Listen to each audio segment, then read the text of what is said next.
नमस्कार दोस्तों, ट्रिकी जी के आर्मी क्लासेस में आप लोगों का स्वागत है। आइए हम बात करते हैं। राष्ट्रपति द्वारा अभी तक 2 पिछड़ा वर्ग आयोगों का गठन किया गया है। देखिए, 2 पिछड़ा आयोगों का गठन किया गया है। अगर बात करें गठन की तो पहला हमारा है 29 जनवरी 1953 को काका कालेलकर की अध्यक्षता में काका कालेलकर आयोग। ठीक है, एक ये पहला आयोग आपका गठित किया गया। फिर दूसरा आयोग हमारा जो गठित किया गया 20 सितंबर 1978 को वीपी मंडल की अध्यक्षता में मंडल आयोग गठन किया गया है। तो यानी ये पिछड़ा आयोग जिसे बाद में बताया गया है, लेकिन इससे पहले इन 2 रूपों में वो था। आगे हम बात करते हैं राष्ट्रीय पिछड़ा वर्ग आयोग अधिनियम। यानी जो राष्ट्रीय पिछड़ा वर्ग आयोग अधिनियम है, जो एक्ट है हमारा, वो हमारा बना है 1993 के अधीन एक राष्ट्रीय पिछड़ा वर्ग आयोग का गठन 14 अगस्त 1993 को किया गया। कब किया गया? 14 अगस्त 1993 को। अब इसकी बात करते हैं नीति आयोग, जो कि हमारा जो नीति आयोग है, इससे पहले हमारा योजना आयोग था, अब उसको बदल कर नीति आयोग बनाया गया है। तो नीति आयोग का फुल फॉर्म होता है national institution for transforming of India. ठीक है, ये नीति आयोग। अगर इसकी अध्यक्ष की बात करें तो इसकी अध्यक्षता प्रधानमंत्री जी करते हैं। आगे हम बात करते हैं भारतीय प्रथम प्रशासनिक सुधार आयोग। यानी प्रशासन में जो खामियां हैं उनको दूर करने के लिए इस आयोग का निर्माण किया गया। यानी एडमिनिस्ट्रेटिव रिफॉर्म्स कमीशन। कब? 1966-1970 तक। यानी इसका उद्देश्य यह है कि जो प्रशासन में जो कमियां हैं, खामियां हैं, उनको दूर करने के लिए इस आयोग का गठन किया गया था। इसमें अगर बात करें कि ये संस्थाएं, अगर बात करें, लोकपाल व लोकायुक्त की नियुक्ति की गई। अभी लोकपाल का मतलब आप लोग बहुत ध्यान से सुने हुए, जो रामलीला मैदान में जब यूपीए सरकार थी, अन्ना हजारे द्वारा के नेतृत्व में ये लोकपाल और लोकायुक्त के विषय में काफी चर्चा हुई थी, है ना। तो ये वही संस्थान हैं। आगे हम बात करते हैं, या जो इसको मतलब और थोड़ा सा कि और इसको इसके नियम और टाइट किए गए, इसके विषय में वो सिफारिश की जा रही थी। उसी का रूप ये आंदोलन हुआ था, यानी इसको और सशक्त बनाया जाए।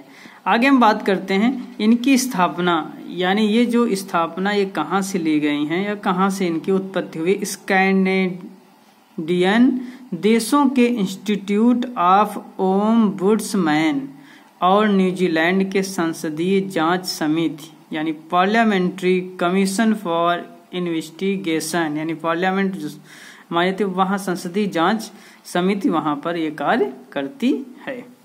आगे बात करते हैं राष्ट्रीय जांच एजेंसियां। यानी फुल फॉर्म इसका नेशनल इन्वेस्टिगेटिंग एजेंसीज, जो बहुत प्रकार की होती हैं, जो हमारी केंद्र के अंतर्गत आती हैं। जो आगे हम बात करते हैं केंद्रीय अन्वेषण bureau, central bureau of investigation, CBI. CBI का नाम आप लोग जानते हैं। जब कोई भी ऐसा केस होता है जिसको सॉल्व करने बहुत ज्यादा एजेंसियों को प्रॉब्लम होती है, तो वो सीबीआई के संरक्षण में दिया जाता है। तो सीबीआई उसका अध्ययन करती है। और सीबीआई का फुल फॉर्म होता है, जो कि बहुत मुझे आता है, सेंट्रल ब्यूरो ऑफ इन्वेस्टिगेशन। ठीक है। अब इसी प्रकार से एक और एजेंसी है प्रवर्तन निदेशालय। ये भी आप जानते हैं, ईडी। इसका प्रयोग आजकल काफी हो रहा है। सीबीआई, ईडी, ये सब बहुत ही महत्वपूर्ण संस्थाएं हैं देश को बचाने के लिए हर मतलब की समस्याओं से। जैसे इन्फोर्समेंट डायरेक्टोरेट, ईडी इसका फुल फॉर्म होता है, प्रवर्तन निदेशालय। इसका मुख्य कार्य है फॉरेन एक्सचेंज मैनेजमेंट एक्ट 1999 और prevention of money laundering act 2002 को लागू करना होता है। यानी मनी लॉन्ड्रिंग, ये आप समझ रहे हैं कि मनी यानी पैसों का जो कालाबाजारी है, उसको रोकने के लिए इस एक्ट का प्रयोग किया जाता है और प्रवर्तन निदेशालय इसकी समीक्षा करता है। आगे हम बात करते हैं सीरियस फ्रॉड इन्वेस्टिगेशन। ये एक एजेंसी है। इसका मेन कार्य क्या होता है, इसके विषय में हम चर्चा करते हैं।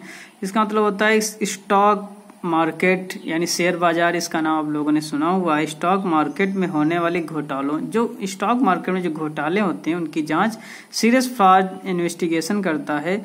और ये 1 अक्टूबर 2003 को सीरियस फ्रॉड इन्वेस्टिगेशन संस्था का गठन किया गया। यानी समझ गए, शेयर मार्केट में जो ये कालाबाजारी होती है उसको रोकने के लिए इस संस्था का गठन किया गया है। आगे हम बात करते हैं केंद्रीय सूचना आयोग यानी सेंट्रल इंफॉर्मेशन कमीशन। केंद्रीय सूचना आयोग का तात्पर्य ये होता है दोस्तों कि आप कोई भी जानकारी ले सकते हैं, ये आपका अधिकार है जो हमें केंद्रीय सूचना आयोग से ही प्राप्त होता है। इसका गठन की बात करें तो 2005 में केंद्र सरकार द्वारा की गई। किसका गठन किया? CIC। CIC का फुल फॉर्म क्या होता है? सेंट्रल इंफॉर्मेशन कमीशन, केंद्रीय सूचना आयोग। यानी इसमें आप अपील दायर करके अपनी जानकारी ले सकते हैं। आगे एक आपका है केंद्रीय सतर्कता आयोग। केंद्रीय सतर्कता आयोग में बात करते हैं सेंट्रल विजिलेंस कमीशन 1964। यानी ये कब बनाया गया था? 1964 में इसका गठन किया गया था। इसका कार्य क्या है? भ्रष्टाचार रोकने की प्रमुख संस्था है। यानी जो भ्रष्टाचार शब्द ये है, जो भ्रष्टाचार होता है उसको रोकने के लिए प्रमुख संस्था है केंद्रीय सतर्कता आयोग। आगे हम बात करते हैं CDI। CDI का फुल फॉर्म होता है कमिश्नर्स फॉर डिपार्टमेंटल इंक्वायरीज। यानी CDI जो मतलब डिपार्टमेंटल, डिपार्ट में यानी जो संस्थाओं में कार्य होते हैं उसमें कोई अगर दिक्कत या परेशानी आ रही तो उनकी इंक्वायरी करती है CDI। अब आगे बात करते हैं 14 सितंबर को हिंदी दिवस के रूप में मनाया जाता है। ये देखो इम्पोर्टेंट क्वेश्चन है, पूछा भी जा सकता है कि हिंदी दिवस कब मनाया जाता है, तो 14 सितंबर को। आगे हम बात करते हैं 1918 में बाल गंगाधर तिलक ने हिंदी भाषा को भारत की राजभाषा होने की घोषणा की थी। कब की थी? 1918 में। किसने की थी? बाल गंगाधर तिलक ने। ठीक है। आगे हम बात करते हैं कि ये नेफा जो एक हमारा ये आपातकाल ये उपबंध जो इसके विषय में बात करते हैं तो ये लगा था। तो नेफा का मतलब ये होता है नॉर्थ ईस्ट फ्रंटियर एजेंसी यानी NEFA इसका फुल फॉर्म होता है और इसका वर्तमान नाम होता है अरुणाचल प्रदेश। यानी चीन ने 1962 में आक्रमण कर दिया था। अरुणाचल प्रदेश को चीन अपना राज्य, अपना मतलब कि जमीन मानता है, जबकि ये भारत का अभिन्न अंग है और इसी के लिए लड़ाइयाँ कभी कभी झगड़े होते रहते हैं। अभी आप लोगों ने जाना होगा कि LAC काफी चर्चा में है, लैंड एक्चुअल।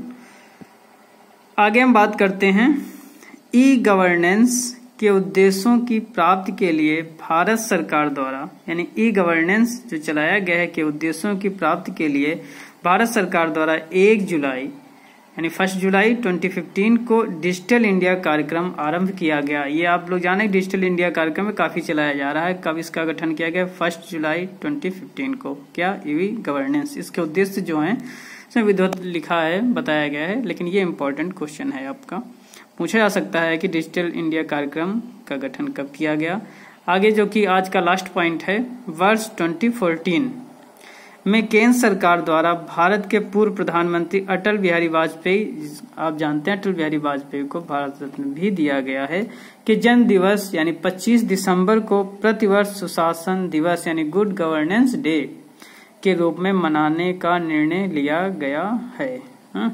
तो ये आज के लिए इतना ही दोस्तों। अब दोस्तों आप लोगों से बस उम्मीद यही है कि आप लोग लाइक जरूर करते रहिए। लाइक आप लोगों को नहीं मिल रहे हैं, इसलिए आज के लिए इतना ही। बहुत बहुत